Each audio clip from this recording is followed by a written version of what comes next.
एक नया विलन आया है सामने। रेनेरा को मिल रहे हैं नए नाम और डेमन मिला अपनी बेटी से। हाउस ऑफ द ड्रैगन की सीजन 3 का 4th एपिसोड हमें मिलवा रहा है ऑर्मोंड हाईटावर और उसके नए तरीकों से, जहां टेम्पलेटन की हालत कुछ बढ़िया तो नहीं लग रही। एगॉन को मिली अपनी सुंदर से ड्रैगन सनफायर की बॉडी और वो झेल रहा है स्मॉल फॉक्स की परेशानियां, और डेमन लेकर आया है सोना और झूठ। तो हर एपिसोड के इंट्रो की ही तरह इस एपिसोड के इंट्रो में भी हमें कुछ चेंजेस दिखे, जहां ऐसा लग रहा है कि किंग्स लैंडिंग के लोग चीयर कर रहे हैं रेनेरा के वापस आने को, पर मैं इन कपड़ों को ठीक से पहचान नहीं पा रहा। हालांकि ऐसा लग रहा है कि ये सर टॉरहन मिंडरली हैं, जिससे हम पिछले एपिसोड में मिले थे जब रेनेरा नोबल्स के घर लूटने की बात करती है। इनके बारे में हम आगे डिटेल में बात करेंगे। तो इंट्रो के बाद दिखता है हमें इस सीजन का सबसे इम्पोर्टेंट लोकेशन टेम्पलेटन, जहाँ हाई टावर आर्मी घुस गई है और हर घर में आर्मी के लोग जा रहे हैं, क्योंकि ऑर्मोंड हाई टावर को अपनी आर्मी के 15,000 लोगों के खाने पीने का भी ख्याल रखना है। अब यही हम मिलते हैं ह्यू हैमर की वाइफ से, जो कि रह रही है अपने भाई और उसकी बीवी बच्चों के साथ। अब बुक में इस बात का कहीं मेंशन नहीं किया गया था कि ह्यू हैमर की वाइफ है ही नहीं,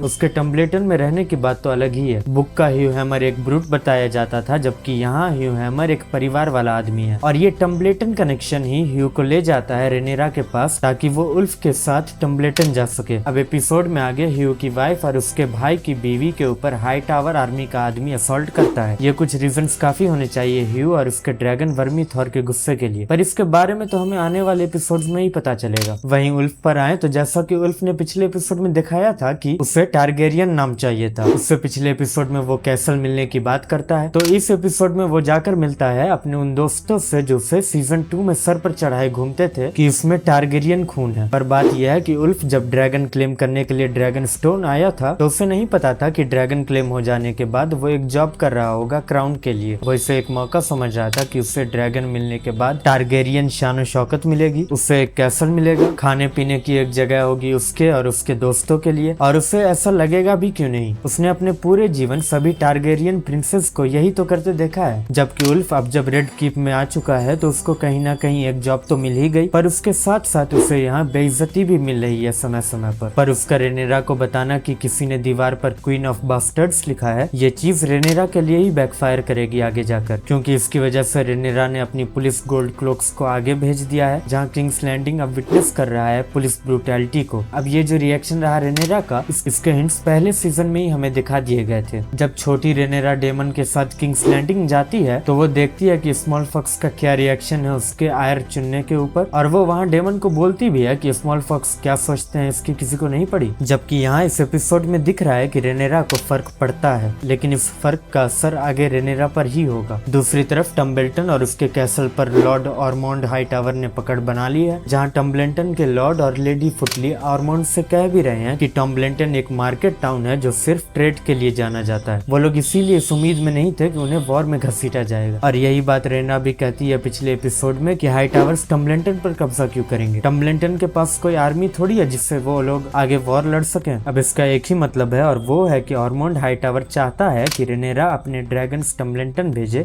और एमंड वेगर पे आकर उन ड्रैगन्स को खत्म कर दे। यही स्ट्रेटेजी यूज की गई थी पिछले सीजन रूक्स रेस्ट पर, जहाँ रेनेरा ने रेनीज और उसके ड्रैगन मिलीज को खोया था। प्लस अगर रेनेरा टम्बलेटन में अपने ड्रैगन्स भेजती है और ड्रैगन्स टम्बलेटन जला देते हैं तो इससे रेनेरा ही बुरी दिखेगी पूरे रियल में, जिसकी वजह से ऐसा हो सकता है कि बाकी हाउसेस रेनेरा के खिलाफ खड़े हो जाएं। अब ये चीज रेनेरा को समझ आ रही है, जहाँ बेचारा मेस्टर ऑरविल ही से सजेस्ट कर रहा है कि वो ड्रैगन्स के बजाय डेमन की रिवरलैंड्स आर्मी को भेजे टम्बलेटन। अब यही आता है एक ट्विस्ट, एमंड कहीं मिल ही नहीं रहा। अब एमंड के साथ क्या हुआ ये हमें इस सीजन के दूसरे एपिसोड में पता चल चुका है, जहाँ वो हैरेन हॉल में बुरी तरह घायल है, प्लस वेगार का भी कोई अता पता नहीं है, जिसका मतलब ऑर्मोंड का गैम्बल अब रिस्क में है। बिना एमंड और उसके ड्रैगन वेगार के उसकी स्ट्रेटेजी बिल्कुल काम नहीं आने वाली। जिसके साथ साथ ह्यू अपने ड्रैगन वर्मी थॉर के साथ पहुंच चुका है टम्बलेटन पर नजर रखने के लिए, पर ऑर्मोंड के पास भी एक ड्रैगन है और एक प्रिंस भी। हमें इस पूरे एपिसोड में दिख रहा है कि वेसरिस और एलिसेंट का सबसे छोटा बेटा डेरॉन शुरू से ही ओल्ड टाउन में हाई टावर्स के पास रहा है। एलिसेंट इस एपिसोड में कहती भी है कि जहां उसके दोनों बेटे टारगेरियंस है, वहीं वो चाहती थी कि उसका एक बेटा हाई टावर बने, और ऑर्मोंड यही कर रहा है। वो डेरॉन को हाई टावर्स वाले तौर तरीके सिखा रहा है, पर यहीं हमें दिखती है ऑर्मोंड की हिपोक्रेसी। वो पूरे टाइम डेरॉन को सिखा रहा है कि अपने से नीचे जो लोग हैं उनसे कैसे बर्ताव रखना चाहिए, उन्हें हाई टेंशन वाले माहौल में अपनी पकड़ कैसी रखनी चाहिए, पर इन ऑनरेबल बिहेवियर में उसका उसका हाउस ये कैसे भूल गया कि उन्होंने घुटने टेके थे विसेरिस के आगे जब उसने रेनेरा को अपना एयर चुना था। प्लस हाइटावर्स और बड़े हिपोक्रिट हैं। जब बहुत समय पहले एगोन द कॉन्करर वेस्टरॉस जीतने निकला था तब वो हाइटावर्स ही थे जो टम्बलिंटन की तरह ट्रेड और कॉमर्स पर ध्यान देते रहे और जंग से खुद को दूर रखा। उन्होंने एगोन द कॉन्करर के आने पर अपने गेट्स खोल दिए थे ताकि उनकी सीट ओल्ड टाउन में हाई सेप्टन एगोन का कोरोनेशन कर सके, और आज वो अपने ही जैसे एक मार्केट टाउन की ये हालत कर रहे हैं। इन सब के ऊपर हाइटावर्स कैसी सोच रखते हैं टारगेरियंस के लिए ये साफ साफ दिख रहा है इस एपिसोड में। ऑरमोंड मानता है कि उसकी कजिन एलिसेंट का बेटा डेरॉन एक हाइटावर तो है पर उसके खून में खोट है। अब यहाँ बात हो रही है डेरॉन के एक टारगेरियन होने की जिनको हाइटावर्स क्या वेस्टरॉस के ज्यादातर हाउसेस गलत मानते हैं, जहाँ यहाँ ऑरमोंड कह रहा है कि वो लोग टारगेरियंस से बेहतर हैं। अब देखो मैंने आपको पिछले एपिसोड के ब्रेकडाउन में बताया था कि टारगेरियंस बेशक दिखाते हैं कि वो फेथ ऑफ द सेवन के रिलीजन को फॉलो करते हैं पर उनके तौर तरीके वैलीरिया वाले ही हैं और इन तरीकों को फेथ पसंद नहीं करता। इसको लेकर पहले भी लड़ाइयाँ हो चुकी है। एगोन द कॉन्करर के मरने के बाद उसके बेटे मेगोर ने जब दूसरी शादी की तो फेथ ने उसका विरोध किया। जब एगोन द कॉन्करर के बड़े बेटे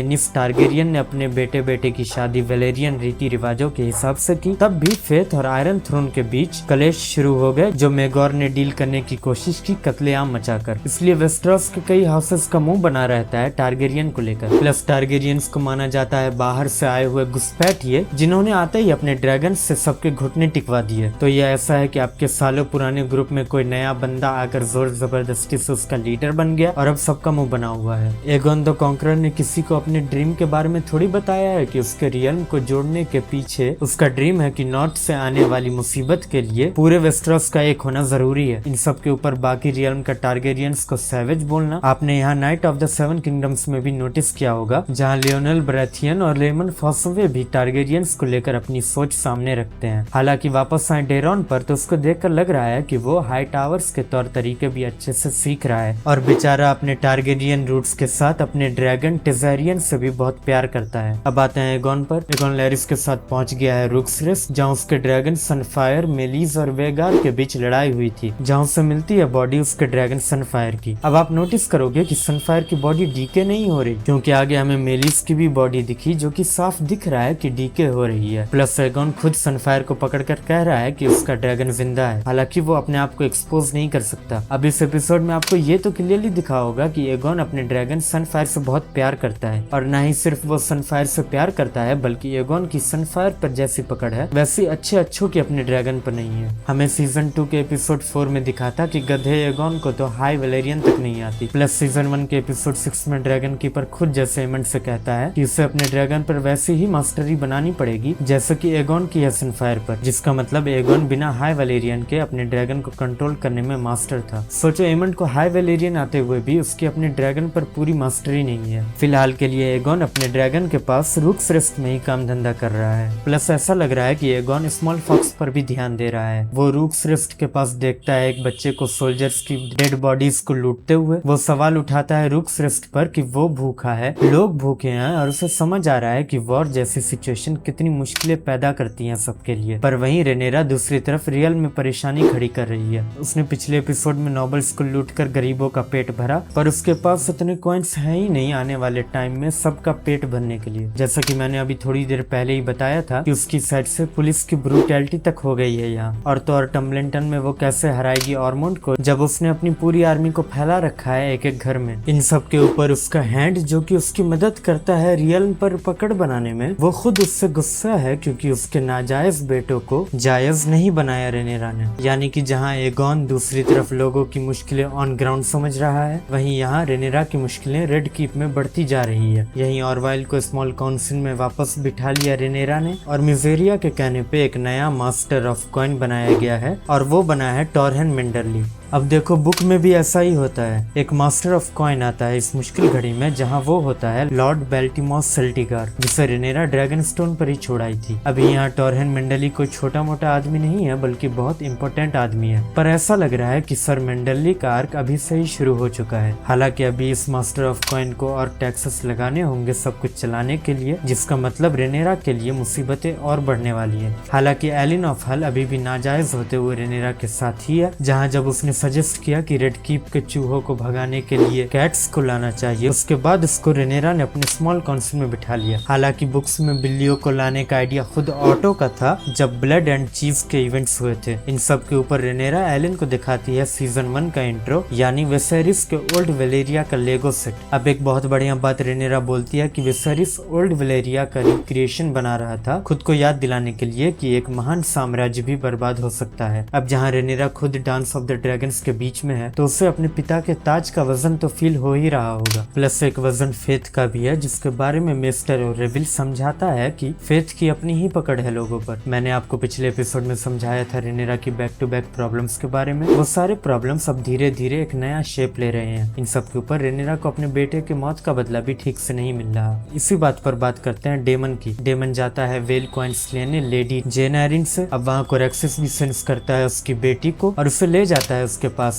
अब डेमन ऐसा लग रहा है कि वो कुछ ज्यादा ही भरोसा करता है अपने लंबे ड्रैगन पर जो वो उसके दिखाए हुए गुफा में घुस गया। पर यह नजारा देखने लायक था। डेमन कई समय बाद मिल रहा है अपनी बेटी रेना टारगेरियन से। हमने रेना के स्ट्रगल्स देखे हैं शुरू से और वो सारे स्ट्रगल्स आज उसकी ये हालत कर गए। रेना का भी जो फिलहाल लुक है वो बुक में शिप स्टीलर के ओरिजिनल राइडर नेटल्स से बहुत मिलता है। हालांकि रेना को अपने पिता को बताना कि उसने वाइल्ड ड्रैगन शिप स्टीलर को टेम किया भेड़ खिलाकर, ऐसा कब हुआ? उल्टा शिप स्टीलर ने रेना को मटन पार्टी दी थी। इन सब के ऊपर डेमन के लिए मुसीबतें बढ़ गई है। वो जानता है कि रेनेरा जानती है कि शिप स्टीलर और उसके राइडर की वजह से उसके बेटे जेकेरिस की मौत हुई थी। इसका मतलब वो रेना को नहीं छोड़ेगी, जबकि रेना भी वापस आने के मूड में नहीं है। और यही डेमन सीधे सीधे बोल रहा है झूठ रेनेरा से। उसने गुफा के पास के शेपर्ड का गला उड़ाया और ले आया रेनेरा के पास, उससे उसका बदला छीनते हुए। ये नया खोखलापन ले आएगा रेनेरा के अंदर कि किसी शेपर्ड के वाइल्ड ड्रैगन को टेम करने की वजह से उसका बेटा मारा गया। प्लस ऐसा लग रहा है कि डेमन को ही इस खोखलेपन को भरना होगा दूसरे बेटे लिसेरिस के कातिल एमंड से टक्कर लेकर। एमंड की बात करें तो वो क्रिस्टन कोल और ग्वेन हाइटावर को नहीं मिला हेरन हॉल में। हालांकि कोल को और झलक मिली है ड्रैगन्स की मचाई हुई तबाही की, जिस तबाही में वो अपना डूम एक्सेप्ट कर चुका है। इसके साथ साथ इन दोनों को नहीं पता था कि रेनेरा ने किंग्स लैंडिंग पर पकड़ बना ली है, जो कि कोल को और ज्यादा मजबूर कर रही है अपनी डूम की तरफ जाने के लिए। हालांकि यहाँ हेरन हॉल में दिखने वाली एलिस रिवर्स का मूड अब थोड़ा अलग है। एलिस जो पिछले सीजन डेमन को रास्ता दिखा रही थी उसके ड्रीम्स के थ्रू, वो इस सीजन ऐसा लग रहा है कि हेरन हॉल पाने के लिए एफर्ट्स लगा रही है, जहाँ वो कोल और ग्वेन को नहीं बताती कि एमंड हेरन हॉल में ही है। प्लस मैं बहुत श्योर हूँ कि वेगार गायब नहीं हुई होगी, कोई इसको घास के बीच पहचान नहीं पा रहा होगा। हमने ऐसा सीजन 2 के एपिसोड 4 में भी देखा था जहाँ वेगार बहुत अच्छे से मिक्स हो रही थी पूरे एनवायरनमेंट के साथ। तो एमंड तो अभी हेरन हॉल में ही है एलिस की देखरेख में, और वेगार भी हेरन हॉल के आसपास ही होगी। बात करें एलिसेंट की तो एलिसेंट हमें इस एपिसोड में वो करती दिखी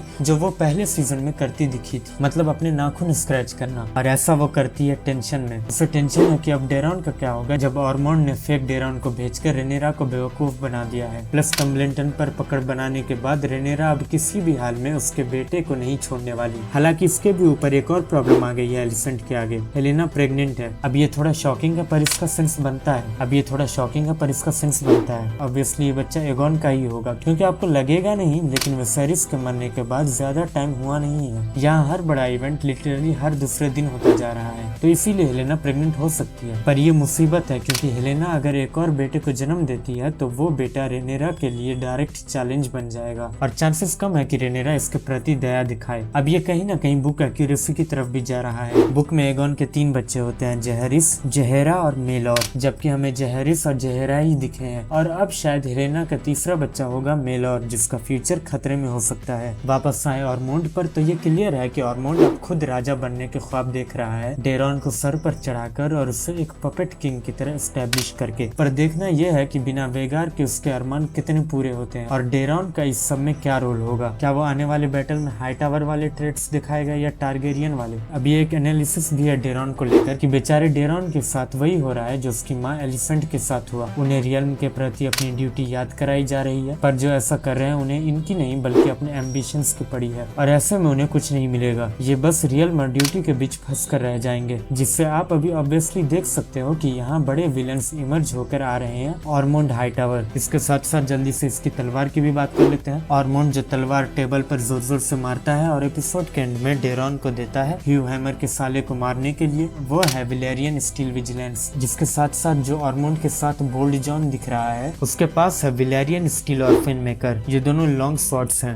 आपको जानकर हैरानी होगी कि इस पूरे डांस ऑफ द ड्रैगन्स में कितने विलेरियन स्टील गायब हो जाएंगे। हालांकि ज्यादा इंटरेस्टिंग है ऑरमोंड की ऑर्डर सेंसिटिविटी का इश्यू, इसीलिए वो इस सीजन के पहले एपिसोड में हमें कुछ सूंघता हुआ। पर अब मैं ये जानना चाहूंगा कि ये फ्यूचर में कैसे यूज करेगी रेनेरा उसके खिलाफ। अभी रेनेरा बेचैन होकर बस दुश्मन बनाए जा रही है। हेलेना जिसने ऑलरेडी अपना एक बच्चा खोया है, क्या वो अपने नए बच्चे को खोना चाहेगी? डेमन को अपनी बेटी रेना का ध्यान रखना होगा और ऑरमोंड अपनी टम्बलिंटन की पकड़ कहां तक ले जाएगा, ये देखना इंटरेस्टिंग होगा आने वाले एपिसोड में। तो दोस्तों ये था breakdown house of the dragon के सीजन 3 के एपिसोड 4 का। अभी अगले एपिसोड के ट्रेलर में तो हमें बैटल दिख रहा है, पर भाई मैं इंटरेस्टेड हूँ कि ये सीजन एंड कहाँ होगा, क्योंकि टम्बलिंटन तो अभी शुरुआत है। अभी दो इवेंट्स और होंगे, जिसके बाद होगा एक मेगा इवेंट, एक ऐसा इवेंट जिसका सारे फैंस वेट कर रहे हैं। पर फिलहाल आप मुझे बताओ कि आपको ये एपिसोड कैसा लगा। अपने ओपिनियंस हमें कमेंट्स में जरूर बताएं और द फ्रेम गाइड को देखते रहें। बाय।